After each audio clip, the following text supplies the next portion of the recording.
ఒక ఊరిలో ఒక తోట ఉంది. ఆ తోటలో రకరకాల పళ్ళ చెట్లు ఉన్నాయి. ఒకరోజు పుచ్చకాయ ఒక్కటే కూర్చొని బాధపడుతూ ఉంది.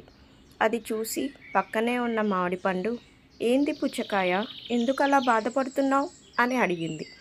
దానికి ఆ పుచ్చకాయ, ఏం చేయమంటావు బావా, ఈ మనుషులు నేను దొరికితే చాలు కత్తితో కసుక్కున ముక్కలు ముక్కలు చేసి తింటూ ఉన్నారు అని అనింది. దానికి ఆ మామిడి పండు, నిజమే, నన్ను కూడా పట్టుకొని పిసికి పిసికి కండ మొత్తం కరిగి గుజ్జు గుజ్జు అయ్యేలా పిండి తింటున్నారు అని బాధపడుతుంది. ఆ మాటలు వింటున్న అరటిపండు, ఈ మనుషులకి కొంచెం కూడా జాలి దయ లేదు, నన్నైతే ఏకంగా తోలు వలిచి మరీ తింటూ ఉన్నారు అని అనింది.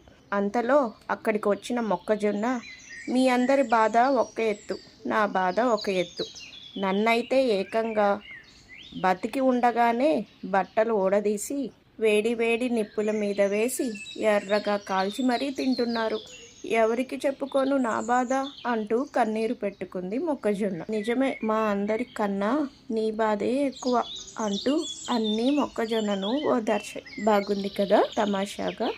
ఈ కథ మీకు నచ్చినట్టయితే లైక్ చేయండి, మరొకరికి షేర్ చేయండి.